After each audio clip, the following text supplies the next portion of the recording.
Ce matin, nous recevons Laure Villain, qui est une jeune photographe qui est avec nous maintenant depuis 4 ans. Voilà. 18. Donc ça, avec grand plaisir. Et Laure, chacun de photographe a une signature, une patte, une spécificité de regard et d'écriture photographique. Et Laure, je l'appelle notre peintre photographe. Et puis maintenant, je vais ajouter un troisième vocable, également chef, puisqu'elle adore cuisiner. Et elle, quand elle cuisine, elle va vous raconter tout ça. Quand elle photographie les éléments qui va composer la recette pour le midi. Hein, c'est un peu ça, voilà. Mais donc, Laure, ma première question, c'est, je connais votre éducation, mais on va en parler ensemble. Vous êtes baigné depuis votre tendre enfance dans le monde culturel de façon très large, avec un papa metteur en scène, comédien, poète et une maman peintre. C'est ça. Donc déjà, c'était un avant-goût de votre métier de photographe culinaire.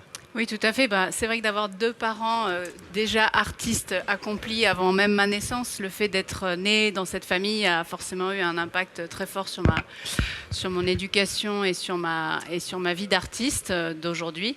Donc oui, une maman peintre et un papa comédien, écrivain, metteur en scène. Donc c'est vrai qu'avec ma sœur, on est parti en tournée assez rapidement avec mes parents. Donc vraiment une vie enfant de la balle pendant une dizaine d'années. Et quand on rentrait à la maison, on était dans l'atelier de ma maman pour faire des essais, pour jouer avec la couleur, jouer avec les matières, jouer avec les fusains, etc. Donc ça a été vraiment une éducation. Je suis tombée dans la marmite étant petite, on va dire. Alors, en tournée, vous étiez même parfois, votre papa vous donnait un petit rôle lorsque vous étiez, parce que c'était surtout des spectacles dans les écoles. C'est ça, spectacles jeunes publics. Et donc, soit on était comédienne ou régisseuse. Voilà, ou dans les décors pour essayer que tout tienne, que tout soit. Voilà. Donc, il y a déjà cette attitude que vous avez en tant qu'assistante metteur en scène. Hein, on peut dire ça. Enfin. Et puis l'autre élément, c'est la gastronomie. Et moi, ce qui m'avait, quand on s'est rencontrés les premières fois, quand vous m'avez dit qu'effectivement, vous suiviez vos parents en tournée, donc vous, restaurant matin, midi et soir, hein, voilà, comme toute tournée. Et adieu, le menu enfant, steak frites ou saucisse purée, parce que là. Oui, c'est ça. Et donc, vous avez tout de suite goûté le foie gras, les huîtres et aux joies de la gastronomie française, on va dire. Donc c'est vrai que comme on était dans un réseau qui faisait tourner mon papa et qui s'appelait Spectacle en recommandé, c'était un réseau où il y avait vraiment des budgets et donc on était au resto tous les jours. Et c'est vrai que on a forcément appris très vite avec ma petite sœur à aimer manger. Mes parents aussi étaient très bons cuisiniers, donc c'est vrai que ça a aussi aidé. Mais oui, non, hors de question de prendre des menus enfants. C'était ennuyant au possible. Généralement, c'était pas très folichon. Alors que les cuisses de grenouille, les huîtres, on était plus attirés par ce genre de mets. Voilà, donc ça a aussi participé à mon éducation à la fois gastronomique et puis artistique. Tout à donc fait. on devient, à la question comment devient-on photographe culinaire, voilà une recette. Voilà une recette. Voilà, ma recette en tout cas. C'est votre recette. Alors, on va en venir d'abord en premier lieu avec le travail que vous avez fait pour illustrer le thème de cette année, le goût du lait. Et donc, moi qui connais bien votre travail dans sa globalité, vous partez quasiment toujours, si ce n'est pas une création de mise en scène, mais lorsque vous avez un thème à traiter, vos références sont toujours des références picturales de l'histoire de l'art. En tous les cas, contemporain ou pas. Et pour le goût du lait, vous avez eu en tête très vite ce magnifique tableau de Rubens. Expliquez-nous. C'est vrai que du coup, quand je commence à vouloir créer quelque chose, je pars soit de la matière, soit de l'histoire de l'art. Et donc là, en l'occurrence, je suis partie de l'histoire de l'art. J'avais eu un gros coup de cœur pour cette toile de Rubens qui s'appelle L'origine de la Voie lactée, que j'avais découverte au musée du Prado à Madrid et dont j'étais vraiment tombée amoureuse. Et en fait, cette toile, au-delà de sa de sa perfection picturale, j'ai envie de dire, elle a aussi une histoire que je trouve assez poétique, puisque l'histoire qui a été racontée par Rubens dans ce tableau, c'est la naissance, en fait, c'est l'histoire mythologique de Zeus qui met au sein d'Héra Achille. Donc Achille n'est pas le fils d'Héra. Et Héra s'assoupit, donc Zeus en profite pour sournoisement mettre Achille à son sein pour qu'il puisse avoir un peu de son immortalité, de ce don-là. Et le moment où Héra se réveille de sa sieste, se rend compte que Achille est à son sein et éjecte l'enfant. Et donc forcément, il y a une sorte de giclée de lait et donc ça crée la Voie lactée.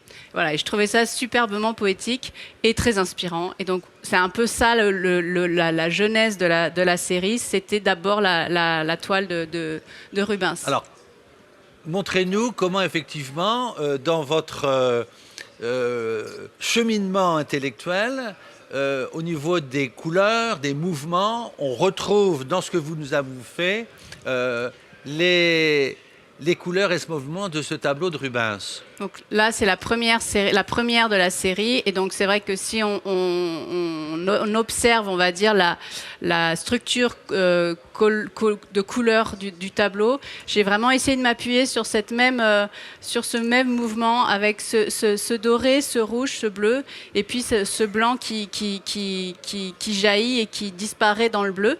Voilà, donc c'était un peu l'idée de se dire, on fait à la manière d'eux, sans jamais forcément reproduire exactement la même chose, puisque là, le but était aussi d'introduire le culinaire.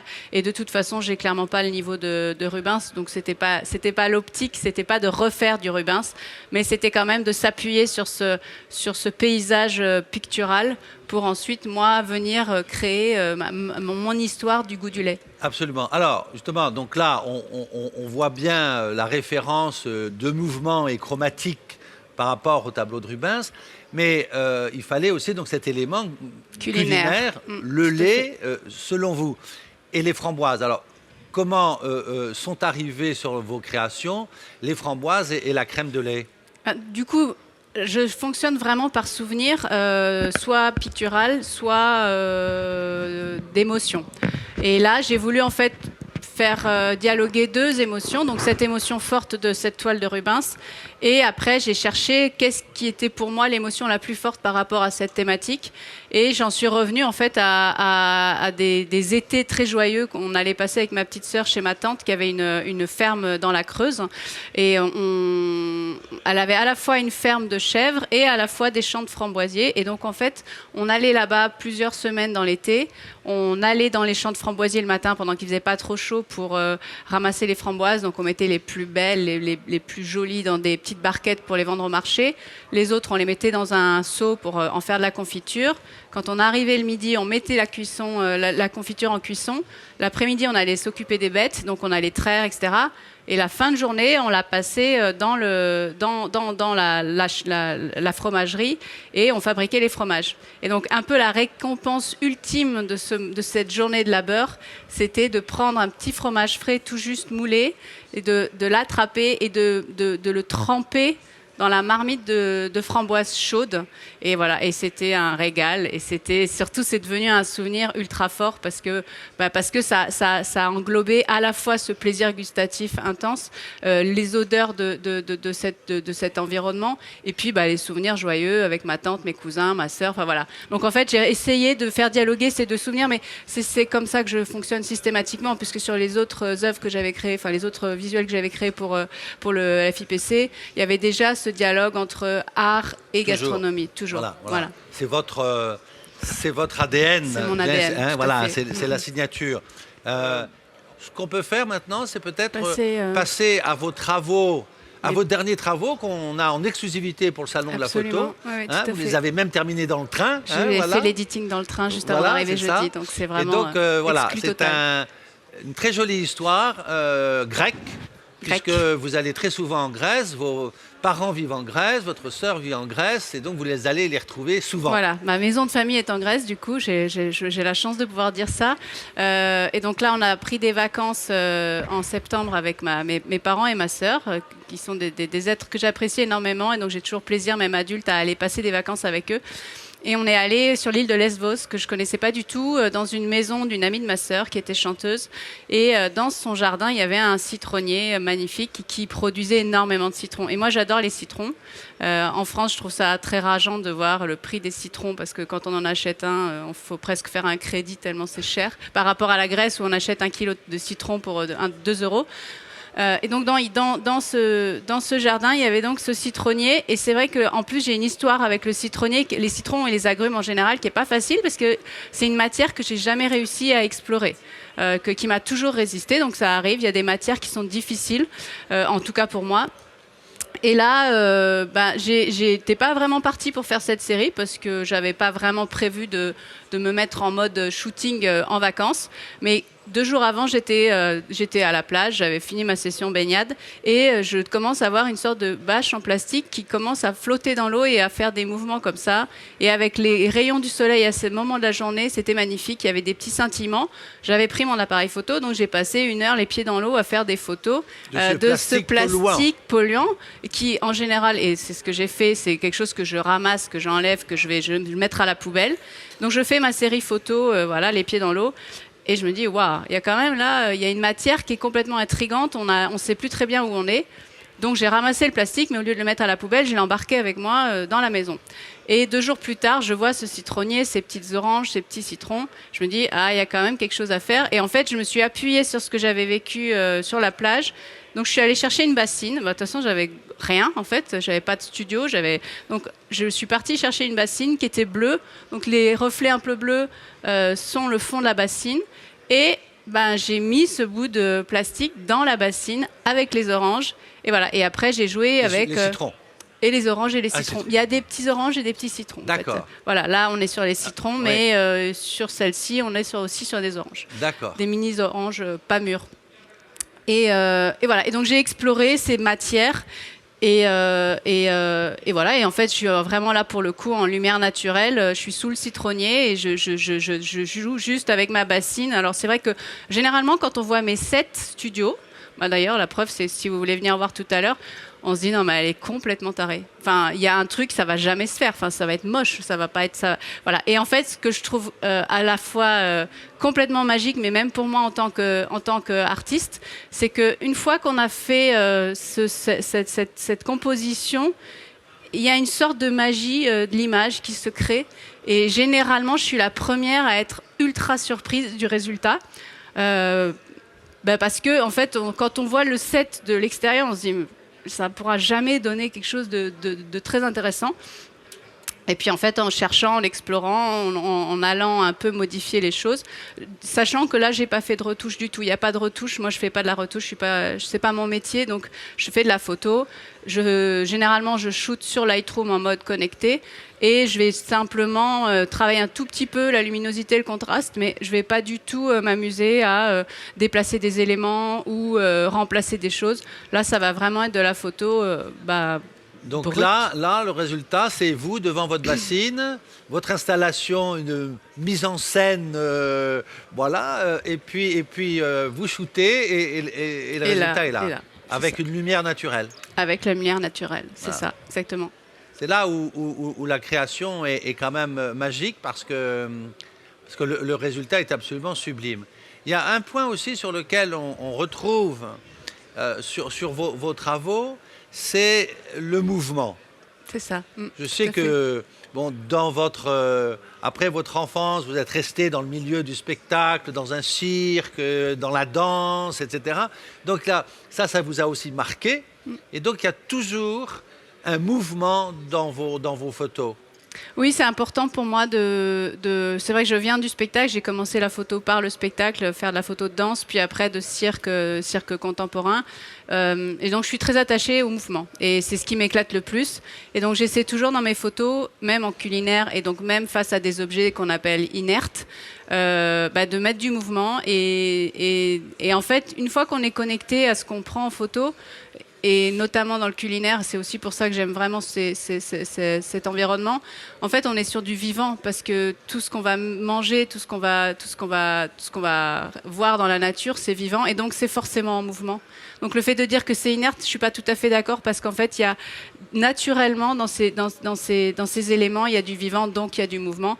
Et donc j'essaie simplement de retranscrire ce mouvement dans mes photos. Voilà. Donc c'est vrai ça, qu'il c'est des photos de... Vous êtes dans votre jardin en Bourgogne et voilà, c'est le chou du jardin, et les fleurs du prunus. C'est ça. Donc cette série-là, elle est issue de mon fil Instagram. Quand j'ai démarré sur Instagram, j'avais vraiment pas envie de faire, c'est pas pour faire comme tout le monde, mais je m'étais dit, si je fais des photos pour des photos et qu'il n'y a pas de cohérence et il n'y a pas de fil conducteur, ça m'intéresse pas parce qu'il y a déjà des milliards d'images qui circulent tous les jours sur Instagram. Donc je vois vraiment pas l'intérêt d'en rajouter plus. Et donc j'ai creusé pendant de nombreux mois parce que j'ai pas réussi à trouver tout de suite. Et finalement, comme à chaque fois que j'ai une difficulté dans la création, je retourne aux sources. Et la source, c'était ma maman. Et donc, je lui ai demandé de me créer un nuancier de couleurs, de 52 couleurs, parce que le projet initial, c'était de se dire une couleur par semaine, avec à chaque fois essayer de l'illustrer cette couleur par le culinaire. Et il se trouve que j'ai clairement pas le temps de faire ça une fois par semaine parce que je suis débordée. Mais dès que j'ai un peu de temps pour moi, j'essaie de continuer cette saga de couleurs. Chromatique. Voilà. Saga chromatique. Voilà. Et donc là, cette série, j'avais le vert pomme et je me suis dit, je vais pas faire de la pomme, c'est trop facile. Donc, on va prendre cette couleur et on va essayer de trouver quelque chose. Et donc là, en l'occurrence, c'est le chou et fleur de prunus. Mais pour la petite anecdote, ce qui est assez rigolo, c'est que souvent, quand je démarre ce projet, cette nouvelle couleur, je prends mon portable, je vais chez Grand Frais, parce que souvent leurs produits sont quand même assez beaux. Et donc, je suis avec mon portable et je passe devant chaque légume, devant chaque fruit, en me disant « Non, pas tout à fait. Ah, là, c'est pas mal. Non, non, non. » Et donc, je peux passer 1h30 dans Grand Frais avec mon portable. Je pense que les vendeurs doivent se demander ce que je fais. Et voilà, donc c'est un peu ça l'idée d'Instagram. Donc là, je suis à la 46e couleur, je crois. Donc, il y a déjà un bon répertoire, on va dire. Donc, et puis, on verra ce que je fais après. Je trouve toujours cette idée formidable, c'est-à-dire de parler, de partir d'un nuancier, donc de la couleur, et de se dire, en tant que photographe culinaire, je vais faire mon alphabet chromatique autour du culinaire. C'est vraiment une démarche très, très créatrice. Hein, et ça, je l'avais applaudi et vivement retenu. Alors, une remarque aussi, c'est que souvent, les photographes culinaires travaillent en binôme avec un styliste culinaire. Et le styliste culinaire qui est là pour... lui apporter des éléments du décor de l'image, pour lui apporter les produits, etc. C'est un métier, mais qui n'accompagne pas obligatoirement le photographe culinaire. Dans le cas de Laure, c'est vous, votre styliste. Oui, c'est moi. Oui, parce que en fait, c'est même pas. Je me pose même pas vraiment la question dans la mesure où ça me semblerait bizarre que quelqu'un fasse la moitié de ma toile, en fait. Ce serait de dire à quelqu'un, tu démarres et après je finis. Et voilà, je fonctionne comme ça et donc je travaille seule. Mais même quand je suis en commande avec des clients, généralement, je fonctionne seule ou avec la directrice marketing ou le directeur marketing ou le directeur artistique. Enfin, voilà, on va fonctionner en binôme. Mais j'aime trop ça, en fait. J'aime trop composer et c'est vraiment pour moi une manière de composer une toile. Donc je fais tout. Encore une fois, si vous êtes encore là cet après-midi, à 14h, on verra effectivement en live Laure composer une photo devant nous autour du fromage et on verra effectivement vous savez, c'est comme une recette, on appelle ça du step by step, étape par étape. Hein. Et bien comme lorsque vous composez une photo, vous partez d'une feuille blanche comme un peintre. Hein. Et bien là, quand vous faites votre composition, vous avez un morceau de fromage et puis qu'est-ce que je vais en faire? C'est ça, tout à fait. Donc, sans filet. Et à 14h cet après-midi, c'est parce que ça vaut le spectacle, ça je vous assure. Alors, c'est ici. Là, on est sur vos photos, j'allais dire, de recettes déstructurées. On va peut-être C'est appeler ça comme ça. Les recettes fait maison. Moi, j'appelle ça de l'art à déguster. En fait, pour moi, ça relie les deux passions dans ma vie. Je dis toujours que si je devais faire qu'une seule chose dans la vie, ce serait manger, et j'arrêterais tout le reste. Si vraiment je devais faire un choix, un jour, on me dirait, allez, une seule activité que tu peux maintenir dans ta vie, tu fais quoi? Bah, je mange. Enfin, clairement, la question se pose même pas. Donc, j'adore cuisiner, et donc ça m'arrive souvent, quand je démarre une recette, de tomber devant un produit et de me dire waouh. Et donc là, je suis tombée sur un céleri. Enfin, j'ai l'habitude de faire du céleri rémoulade, j'adore ça. Et en fait, en coupant mon céleri, j'étais vraiment dans ma cuisine en train de commencer ma recette. Je vois ce céleri, je fais ah. Ok, bon donc on fera à manger plus tard. Je suis allée dans mon studio et j'ai commencé à faire un céleri rémoulade. Et alors, il faut savoir que quand je fais une photo, j'ai vraiment le goût de la cohérence. Donc, par exemple, pour une recette, je vais jamais ramener des éléments qui ne rentrent pas dans ma recette. Donc là, c'est vraiment le céleri rémoulade avec la mayonnaise à l'ancienne, enfin la mayonnaise avec la moutarde à l'ancienne. Donc il y a de l'œuf, des herbes, du citron et puis du céleri.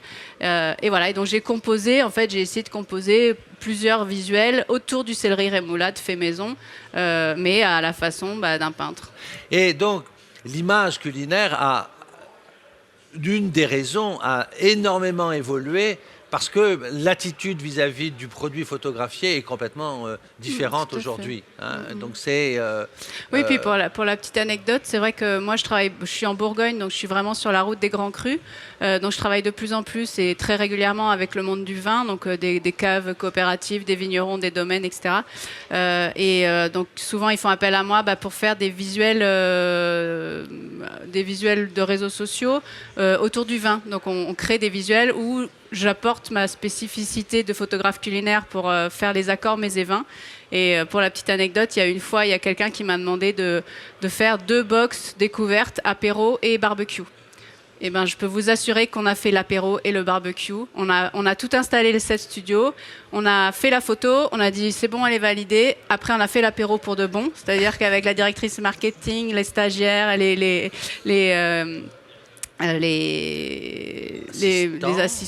assistants et puis les figurants. On s'est posé, on a bu des coups, on a mangé le saucisson. Enfin voilà, on a vraiment pris du plaisir en fait à partager ces moments-là. Et ensuite, on a fait le barbecue. Donc on a démarré le shooting, il devait être 9h30 ou 9h je crois, et on est sorti de là, il était 18h parce qu'en fait on a pris du bon temps. On a fait c'est pareil, le set barbecue, on a fait la mise en scène, on a fait la photo, on a validé la photo, puis après on est passé à table avec les gens qui nous avaient prêté le lieu. Enfin voilà, et c'est vrai que dans les photos, on ressent à chaque fois on nous dit ah mais on dirait que c'est vrai. Bah oui, parce que c'était vrai. Voilà. Et pour moi c'est aussi ça la joie de ce métier-là, et c'est aussi pour ça que je l'ai choisi. C'est parce qu'on vit en tout cas, moi, je suis déterminée à vivre des vrais instants de convivialité, puisque quand on shoot du vin et de la cuisine, généralement, c'est quand même rare que ça soit pas associé à de la convivialité. Voilà. Donc, en tout cas, moi, c'est ma manière à moi d'appréhender ce métier-là. Oui, mais c'est la plupart, la quasi-totalité des photographes culinaires sont tous des gens qui aiment le partage, la table, la convivialité. Donc c'est un moment, même si c'est un travail très intense, mais c'est de se retrouver autour d'une belle assiette ou d'un beau produit. Il faut aimer manger, il faut aimer le beau produit. Quand je dis beau, c'est pas qu'il soit bien formé et bien brillant, mais que ce soit un bon produit, quoi. Vous savez, une recette culinaire, si à la base on n'a pas de bons produits, même si c'est transformé par un chef multi-étoilé, la recette, c'est pas la peine de la goûter parce qu'elle ne sera pas bonne. En photographie, c'est la même chose. Si Laure ne choisit pas le citron qu'elle a voulu ou le bon céleri, etc., eh bien, sa photo ne sera pas réussie non plus. Donc, c'est un choix qualitatif pour les chefs au niveau du goût du produit, et pour les photographes, le goût et l'œil. Parce que la photographie culinaire, elle doit donner envie, mais elle doit aussi vous transmettre une émotion quand vous la regardez. Donc c'est un double jeu, formidable. Ça, tout à fait. Est-ce qu'il y a des questions à Laure sur son travail, sur son parcours, sur sa formation, sur... Non, Je crois que c'est bon, ça a été Mais clair. écoutez, je pense, voilà, on a dit beaucoup de choses. En tous les cas, merci Merci à infiniment. On vous, va applaudir Jean-Pierre. Laure. Merci. Merci beaucoup. Merci.